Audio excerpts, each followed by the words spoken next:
Good morning, everyone. Let me start. महाजनपद काल छठी शताब्दी ईस्वी पूर्व। महाजनपदों का उदय छठी शताब्दी ईस्वी पूर्व से द्वितीय नगरीकरण का प्रारंभ माना जाता है। जनपद उत्तर वैदिक काल में अस्तित्व में आ चुके थे और इसी काल में लोहे का प्रयोग भी प्रारंभ हो चुका था। छठी शताब्दी ईसा पूर्व तक लोहे का व्यापक पैमाने पर प्रयोग होने लगा, जिसने मानवीय भौतिक जीवन में क्रांतिकारी परिवर्तन ला दिया। परिणामतः छोटे-छोटे जनपदों ने महाजनपदों का रूप ले लिया। इस समय समस्त उत्तरी भारत 16 बड़े राज्यों में विभाजित था। इनकी सूची बौद्ध ग्रंथ के अंगुत्तर निकाय तथा जैन ग्रंथ के भगवती सूत्र में दी गई है। यद्यपि इन दोनों में कुछ भिन्नता भी है। उपयुक्त राज्य दो प्रकार के थे, स्वतंत्रात्मक राज्य एवं गणतंत्रात्मक राज्य। स्वतंत्रात्मक राज्य के बारे में हम पढ़ते हैं। अंग, मगध, काशी, कौशल, चेदी, वत्स्य, कुरु, पांचाल, मत्स्य, सुरसेन, अश्मक, अवंती, गंधार तथा कंबोज। गणतंत्रात्मक राज्य के बारे में पढ़ते हैं। वजी तथा मल 16 महाजनपदों में मगध, वत्स, कौशल एवं अवंती सर्वाधिक शक्तिशाली थे। नेक्स्ट हम पढ़ेंगे मगध राज्य की उत्कर्ष। बृहद्रथ वंश बृहद्रथ वंश के बारे में हम पढ़ते हैं। महाभारत तथा पुराणों में उल्लेख है कि मगध के प्रारंभिक राजवंश की स्थापना वसु के पुत्र जरासंध के पिता बृहद्रथ ने की। अनुमान है कि इस वंश का अंत ईसा पूर्व छठी शताब्दी में हुआ। बौद्ध ग्रंथों में बृहद्रथ वंश का कोई उल्लेख नहीं है। हर्यक वंश 544 ईसा पूर्व 412 ईस्वी पूर्व। बिंबिसार 544 से लेकर 492 ईस्वी पूर्व तक। इस वंश का सबसे प्रतापी राजा बिंबिसार था। जैन साहित्य में बिंबिसार का श्रेणी कहा गया है। उसने वैशाली, कौशल आदि राज्य परिवारों से वैवाहिक संबंध स्थापित किए एवं अपने राज्य को कुशल प्रशासन दिया। उसने कौशल नरेश प्रसेनजित की बहन महाकौशला के साथ विवाह किया तथा दहेज में 1 लाख की वार्षिक आय वाला काशी प्रांत प्राप्त किया। उसकी दूसरी पत्नी लिच्छवी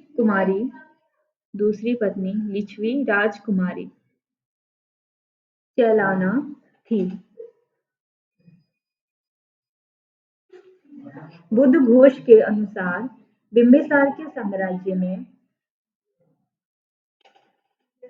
80,000 गांव थे।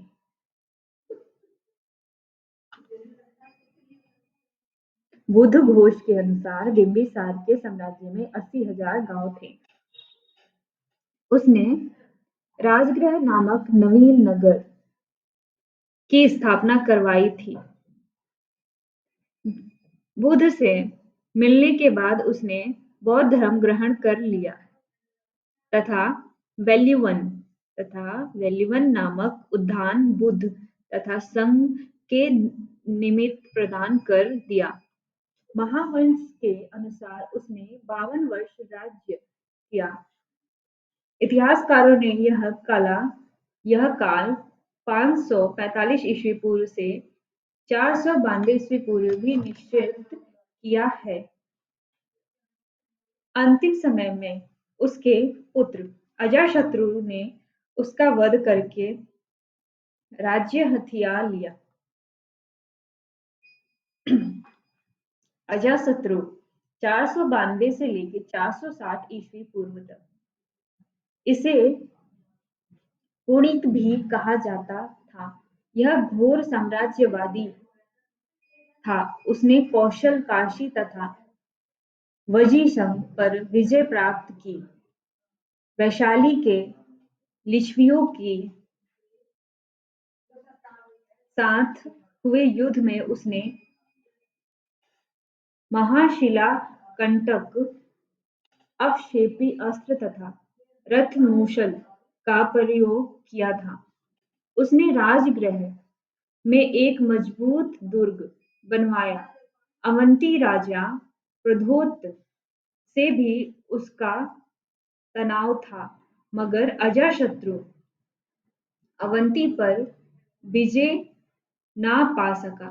अजातशत्रु धार्मिक दृष्टिकोण से उदार था। आरंभ में वह बुद्ध का विरोधी था, मगर बाद में उसका अनुयायी बन गया।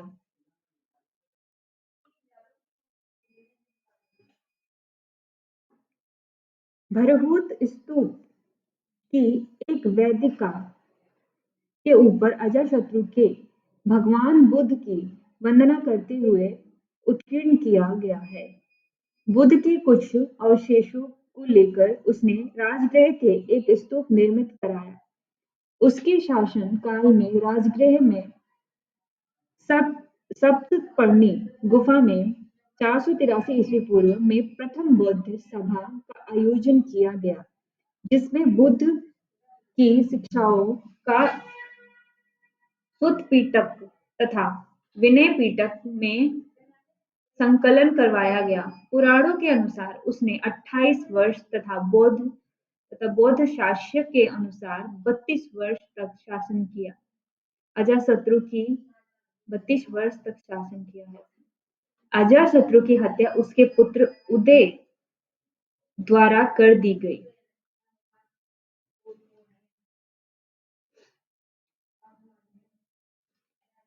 उदयीन या उदयभद्र 460 से लेकर 444 ईस्वी पूर्व महावंश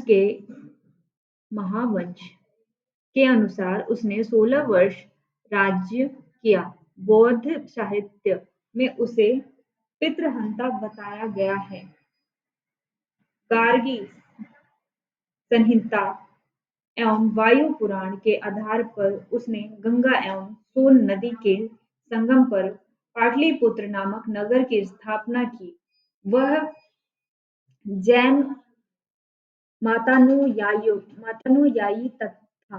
वह जैन मतानुयायी था। राजधानी के मध्य में उसने एक जैन चैत्यगृह की निर्माण कराया था। पुराणों के अनुसार उसने 32 वर्ष तक राज्य किया।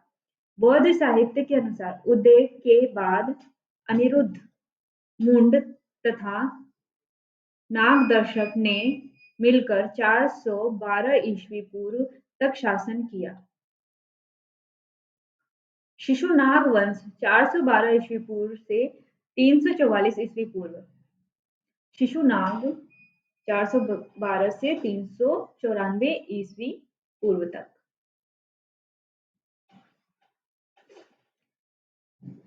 लंका के बौद्ध ग्रंथ महावंश के अनुसार पता चलता है कि अजातशत्रु की मृत्यु के बाद 5 पितृहंताओं शासकों को जल्दी सिंहासनारूढ़ होने के कारण जनता में असंतोष व्याप्त होता गया। संभवतः इसी कारण वहां की जनता ने बनारस के उपराजा शिशुनाग को गद्दी पर बैठा दिया। शिशुनाग ने अवंती तथा वत्स्य को मगध साम्राज्य का भाग बना लिया। वजी गणराज्य के ऊपर नियंत्रण स्थापित करने के लिए पाटलिपुत्र के अतिरिक्त वैशाली को अपनी दूसरी राजधानी बनाया। शिशुनाग का उत्तराधिकारी कालाशोक इसके बाद मगध साम्राज्य का शासक बना था या फिर मगध साम्राज्य का शासक बना। कालाशोक 394 से लेके 366 ईस्वी पूर्व। पुराणों और दिव्यावदान पुराणों और दिव्यावदान में कालशोक का नाम काकवर्ण मिलता है। पुराणों और दिव्यावदान में कालशोक का नाम काकवर्ण मिलता है। उसने वैशाली के स्थान पर पाटलिपुत्र को राजधानी बनाया एवं उसी के शासनकाल में 383 ईस्वी पूर्व दूसरी बौद्ध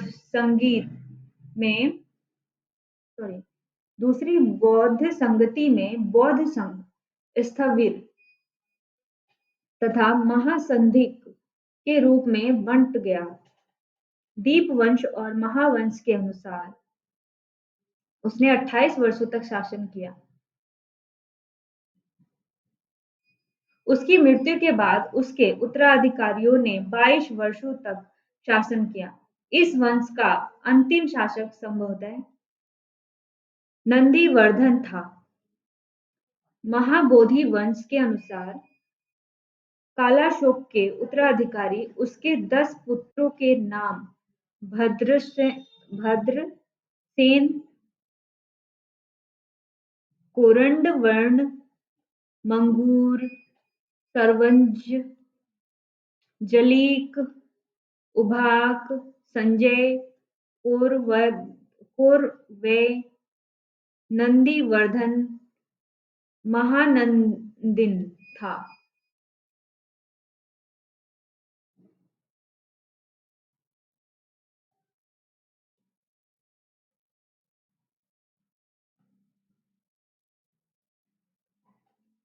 बौद्ध ग्रंथ अंगुत्तिर निकाय के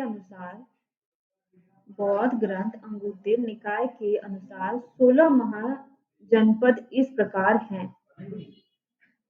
पढ़ते हैं।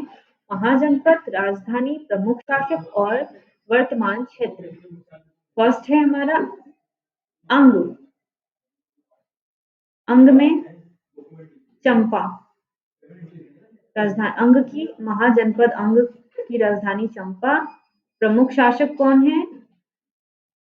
बृहदत्त और वर्तमान क्षेत्र है भागलपुर एवं मुंगेर। दूसरा है मगध, जिसकी राजधानी गिरिव्रज राजगृह है। प्रमुख शासक थे इसके बिंबिसार, अजातशत्रु। स्थान वर्तमान क्षेत्र जो है पटना, गया एवं शाहाबाद।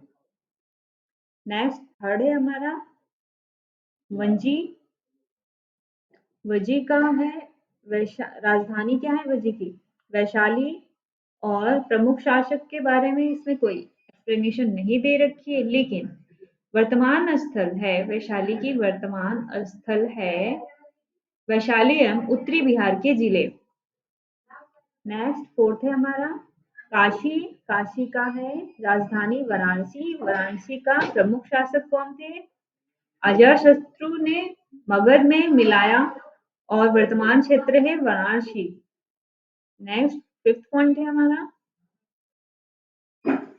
वत्स्य, जिसकी राजधानी है कौशाम्बी और इसका प्रमुख शासक कौन है? उदयन। और वर्तमान क्षेत्र देवरिया, कुशीनगर, बस्ती, गोरखपुर। छठा है हमारा मल। राजधानी क्या है? पावा, कुशीनगर। इसका प्रमुख शासक नहीं दे रखा है, लेकिन वर्तमान क्षेत्र है फैजाबाद, गोंडा एवं बहराइच। 7 पॉइंट है हमारा कौशल। 7 पॉइंट पढ़ रहे हैं हम अपना कौशल। कौशल की राजधानी क्या है? कौशल की राजधानी शाश्वती स्वास्ति अयोध्या एंड इसके प्रमुख शासक थे प्रसेनजित और वर्तमान स्थान पश्चिमी उत्तर प्रदेश का क्षेत्र।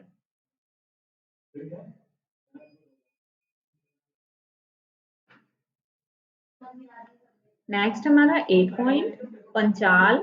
पंचाल की राजधानी उत्तरी पांचाल अहिशत्र। इसके शासक के बारे में नहीं दे रखा है लेकिन, और अहिशत्र स्थान के बारे में, वर्तमान स्थान के बारे में भी नहीं है, लेकिन महाजनपद राजधानी पांचाल की महाजनपद राजधानी उत्तरी पांचाल अहिशत्र और दक्षिणी पांचाल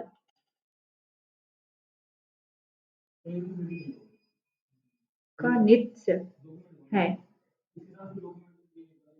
नेक्स्ट है हमारा 9 सुरसेन मथुरा और इसका प्रमुख शासक है अवंतीपुत्र। वर्तमान क्षेत्र है ब्रजमंडल का क्षेत्र। 10 पॉइंट है हमारा कुरु हस्तिनापुर इंद्रप्रस्थ। वर्तमान क्षेत्र है हरियाणा एवं दिल्ली का यमुना। नेक्स्ट है मत्स्य विराटनगर, अलवर, भरतपुर एवं जयपुर।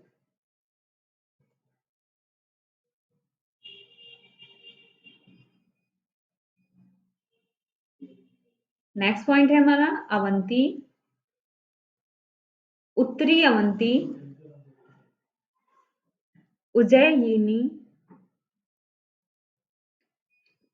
इसके प्रमुख शासक हैं चंडप्रद्युत। शिशुनाग ने इसे दक्षिणी अवंती, उत्तरी अवंती और दक्षिणी अवंती, जो इसका राजधानी है अवंती की, इसे उत्तरी अवंती, उज्जैनी और दक्षिणी अवंती महिष्मती है। इसके शासक हैं उत्तरी अवंती उज्जैनी के चंडप्रद्युत। शिशुनाग ने इसे मगध में मिलाया। ठीक है, और इसका प्रमुख क्षेत्र है मालवा। नेक्स्ट है हमारे पास 13 चेदी। चेदी की राजधानी, जो राजधानी है चेदी की, क्षत्रियमती सोथिवती। ठीक है, चक्रियमती सोथिवती। इसके प्रमुख शासक के बारे में नहीं दे रखा है, लेकिन इसका प्रमुख क्षेत्र दे रखा है वर्तमान क्षेत्र बुंदेलखंड। नेक्स्ट है हमारा 14 अश्म्याक पोतोन। इसके शासक हैं दक्षिण भारत में स्थित एकमात्र महाजनपद। वर्तमान स्थल है नर्मदा एवं गोदावरी के मध्य का क्षेत्र।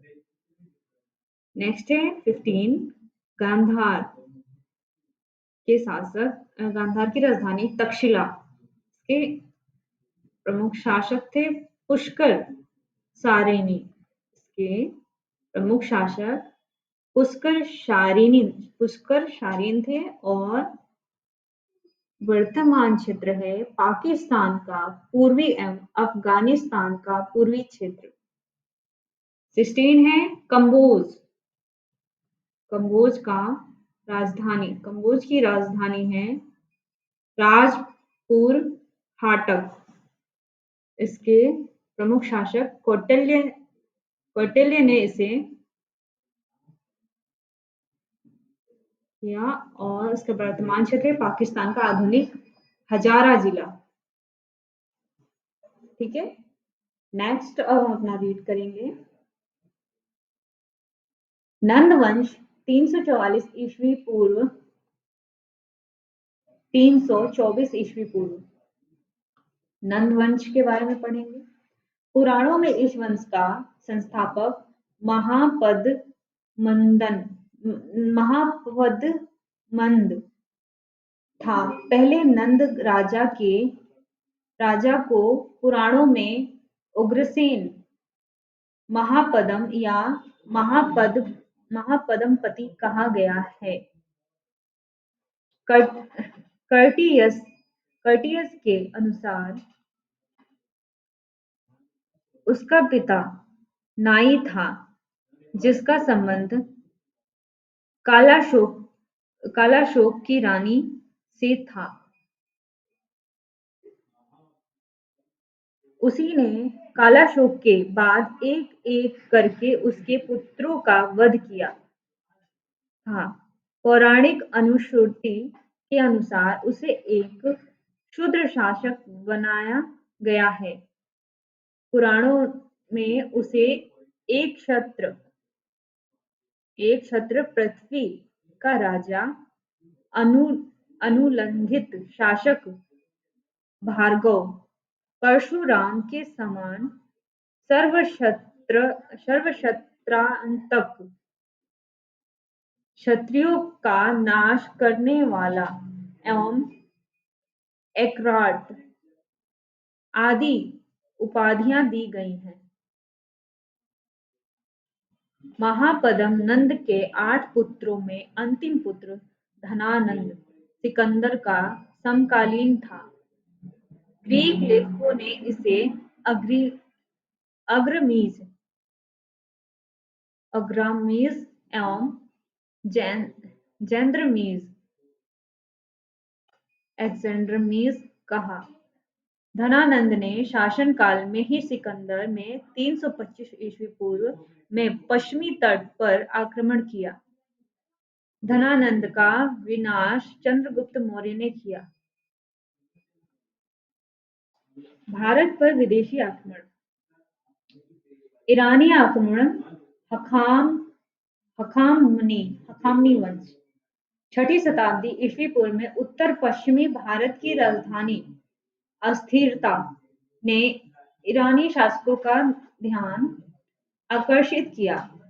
हखामनी साम्राज्य का संस्थापक साइरस द्वितीय 558 ईस्वी से 529 ईस्वी गैड्रोसिया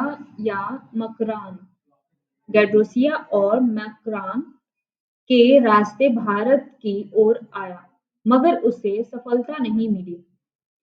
डेरियस 522 ईस्वी से 486 ईस्वी पूर्व के 3 शिलालेखों बहिस्तून 520 485 ईस्वी पूर्व, पर्शिपोलिस 518 से 1500 ईस्वी पूर्व तथा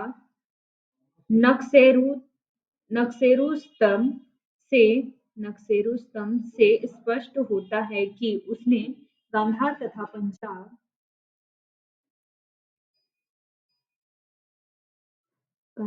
पंजाब को अपने साम्राज्य का अंग बना लिया था। हेरोडोटस प्रथम के अनुसार डेरियस प्रथम के 20 प्रांतों में अंतिम प्रांत भारत में था। 517 ईस्वी पूर्व उसने साहसिक नाविक शाइलैक्स के अधीन एक नाविक अभियान सिंधु नदी की खोज करने के लिए भेजा। भारतीय प्रदेशों पर ईरान आधिपत्य डेरियस III के समय तक चलता रहा। एरियन ने माना है कि डेरियस थर्ड ने 330 ईस्वी पूर्व में सिकंदर महान के साथ अर्बेला के युद्ध में भारतीय सेना का प्रयोग किया। यूनानी आक्रमण।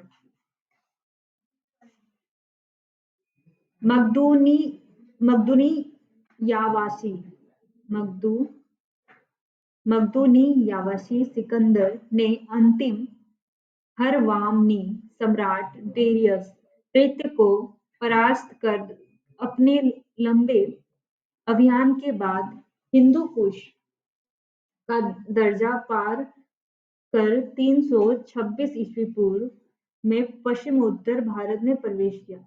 सिकंदर को तक्षशिला पहुंचते ही तक्षशिला के शासक आम्भी ने निकेया में उसके आक्रमण से पूर्व ही आत्मसमर्पण कर दिया।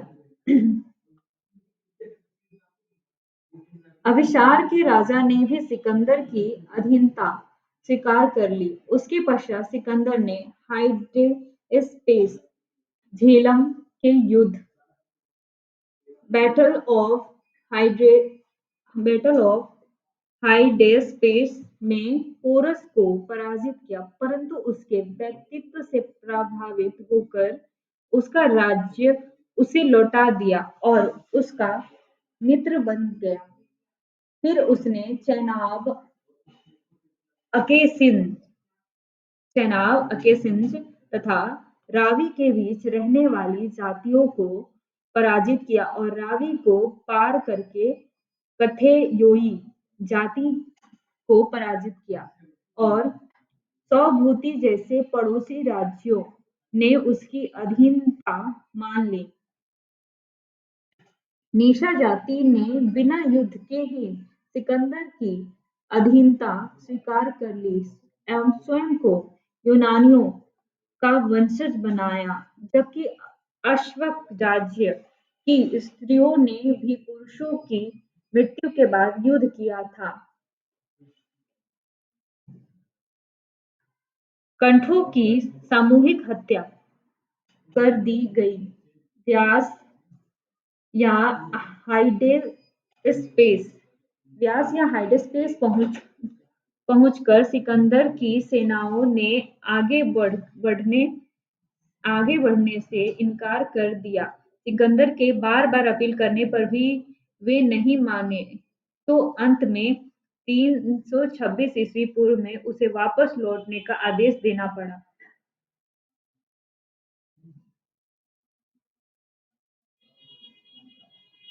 वापसी के बारे में हम जानते हैं। सिकंदर की वापसी के बारे में सिकंदर जिस मार्ग से भारत आया था, उसने उसी मार्ग से वापस लौटना तय किया। इससे पूर्व उसने यूनानी देवताओं की स्मृति में व्यास नदी के तट पर अपनी समस्त विजय की सीमा निश्चित करने हेतु 12 विशाल वेदियां बनवाकर विधिवत उनकी पूजा की। वापसी से पूर्व उसने अपने विजित प्रदेशों को 6 भागों में बांट दिया। सिंधु को पश्चिम में 3 भाग यूनानियों, पैठन, निकेनर और फिलिप्स के अधीन एवं पूर्व में पोरस, आम्भी और अभिसार के राजा को दिए। वापसी पर उसे मिंटगुमरी और मुल्तान जिलों में स्थित मलोई और ऑक्सीड्रेकोई लोगों का सामना करना पड़ा। वे पराजित हुए, लेकिन सिकंदर को एक गहरा घाव हुआ। सिंधु नदी की तराई में उसे यहाँ के शासक मुसिकेन्स मुसिकेनस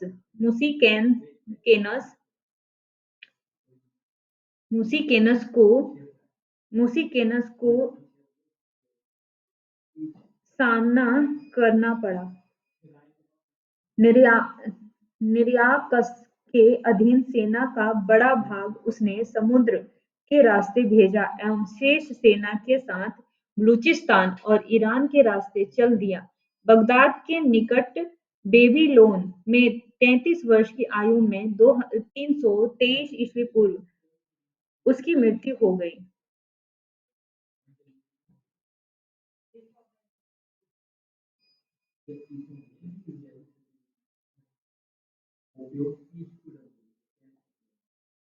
सिकंदर के आक्रमण के प्रभाव।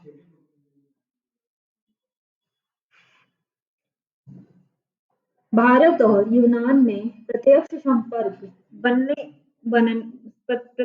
संपर्क बने और चार भिन्न भिन्न स्थल मार्गों और जल मार्गों के रास्ते खुले। यहाँ यूनानी उपनिवेश काबुल में सिकंदरिया शहर, झेलम तट पर बुकाफेला, निकाया और सिंधु में सिकंदरिया स्थापित हुए। सिकंदर के साथ आए इतिहासकारों की सामग्री से हमें भारतीय इतिहास तिथि क्रम निश्चित आधार पर तैयार करने में सहायता मिलती है। इन इतिहासकारों से हमें भारत की तत्कालीन सामाजिक और आर्थिक स्थिति का पता चलता है। भारत में यूनानी मुद्राओं के अनुकरण पर उल्लूक शैली के सिक्के तथा छत्र प्रणाली को अपनाया गया। चंद्रगुप्त ने भी सिकंदर के सैन्य तंत्र की कार्यप्रणाली से प्रेरणा ली थी। भारतीय कला गंधार कला तथा नक्षत्र विज्ञान पर भी यूनानी प्रभाव स्वीकार करना ही पड़ता है। मौर्य स्तंभ शीर्ष के ऊपर पशु आकृतियों पर यूनानी प्रभाव परिलक्षित होता है। यूनानी आक्रमण ने भारतीय शासन व्यवस्था में साम्राज्यवाद के बीच स्थायी रूप से बो दिए। महत्वपूर्ण स्मरणीय तथ्य।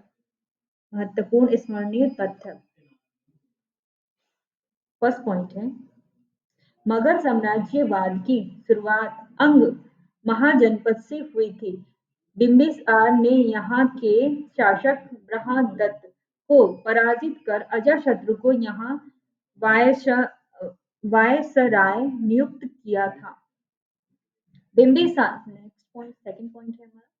बिंबिसार ने अवंती के शासक चंडप्रद्योत की चिकित्सा के लिए अपने राज्य वैद्य जीवक को भेजा था। नेक्स्ट पॉइंट है बिंबिसार के शासनकाल में जीवक प्रसिद्ध वैद्य और महागोविंद प्रसिद्ध वास्तुकार हुए। नेक्स्ट पॉइंट है चतुमा सामगामा नकरक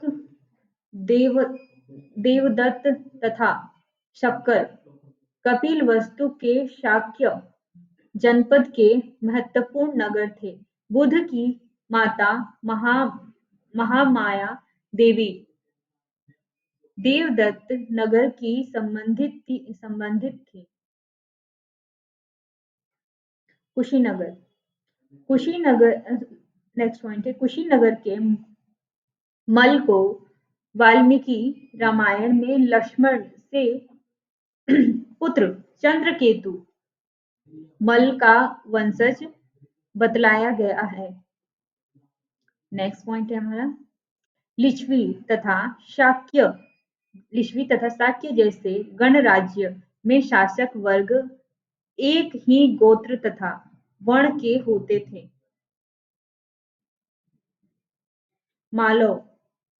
मालो तथा शूद्रक गणराज्य में ब्राह्मण तथा क्षत्रिय को नागरिकता दी जाती थी परंतु दासों तथा शूद्रों को नहीं। मूशिक नेक्स्ट पॉइंट हमारा मूशिक मूशिक राज्य में दास नहीं पाए जाते थे। नेक्स्ट पॉइंट है गणतंत्रों गणतंत्रों की सभा की कार्यवाही को संचालित करने के लिए गणपूरक नामक पदाधिकारी होता था। नेक्स्ट पॉइंट है मतों की गणना करने वाला अधिकारी सलाहकारक अधिकारी सलाहकाग्राहक कहलाता था। नेक्स्ट पॉइंट है हमारा मगध कलिंग तथा वंग के शासक सम्राट की उपाधि लेते थे। नेक्स्ट पॉइंट है हमारा हिमालयी क्षेत्र में वैराज्य प्रणाली प्रचलित थी। यहाँ के शासक विराट कहलाते थे। नेक्स्ट पॉइंट है हमारा रजुग्राहक भूमि की माप करने वाला अधिकारी था। नेक्स्ट पॉइंट है द्रोणा द्रोण मापक अनाज के तौल का निरीक्षण करता था। नेक्स्ट पॉइंट है दुग्ध धन एक प्रकार का कर था जो कि राजा के पुत्र के जन्म के अवसर पर लिया जाता था। नेक्स्ट पॉइंट है अकाशिया तथा तुंदिया जैसे अधिकारी बलपूर्वक कर वसूली से संबंधित थे।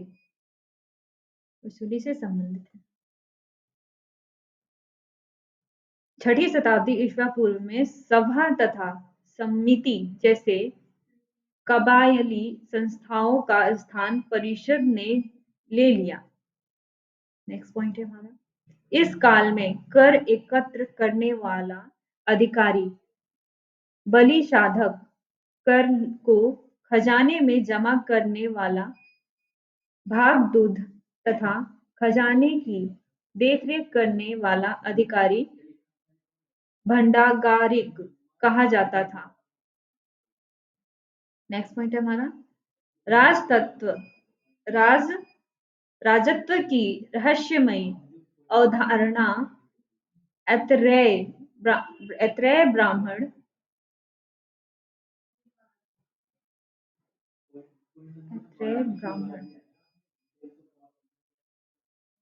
नेक्स्ट पॉइंट है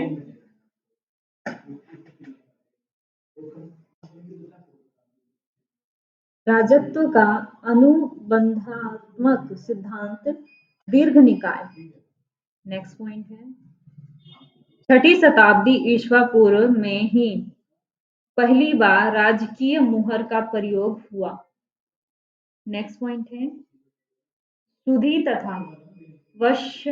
सुधी तथा वशकार अजाशत्रु के दो मंत्री थे। नेक्स्ट पॉइंट है सांख्यायन ग्रहसूत्र में बैलों द्वारा खेती करने हल चलाने तथा मंत्रों के साथ समस्त कृषि प्रक्रिया को आगे बढ़ाने का साक्ष्य प्राप्त होता है।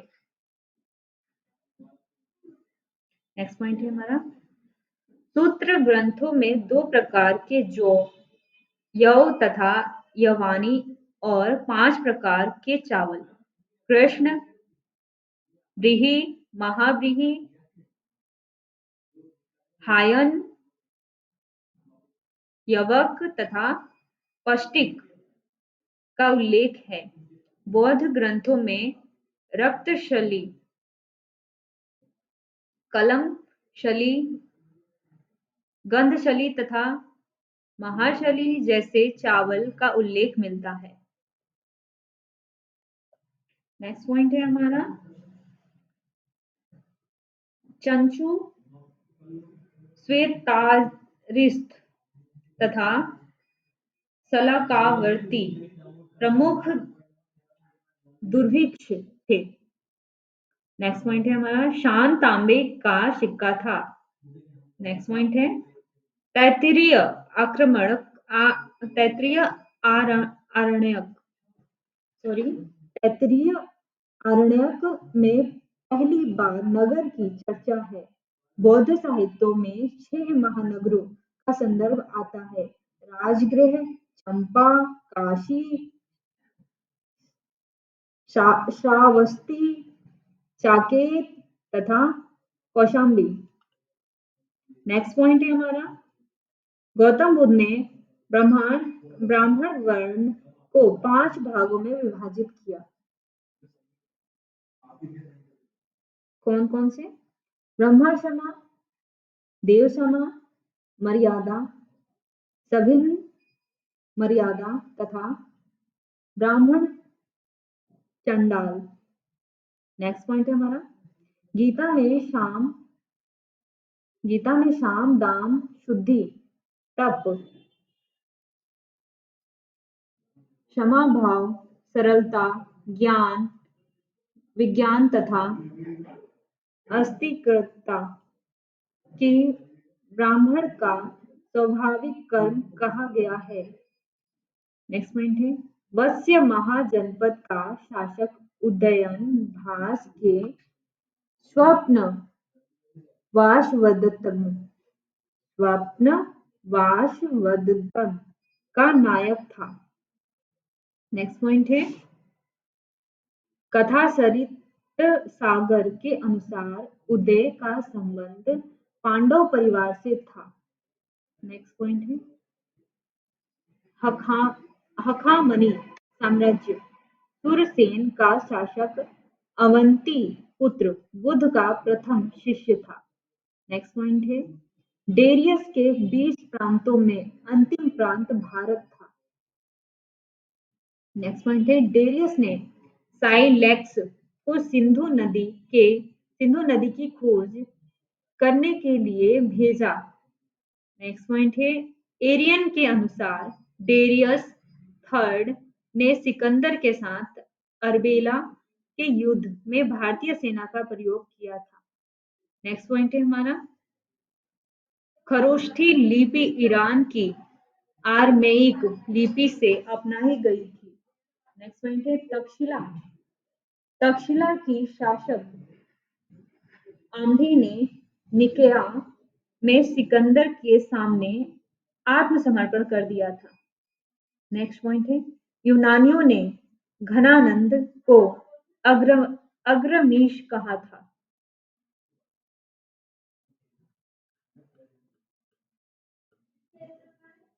महाजनपद काल 6ठी शताब्दी ईस्वी पूर्व के महाजनपदों का उल्लेख आपको स्पष्ट तरह मिल गया होगा।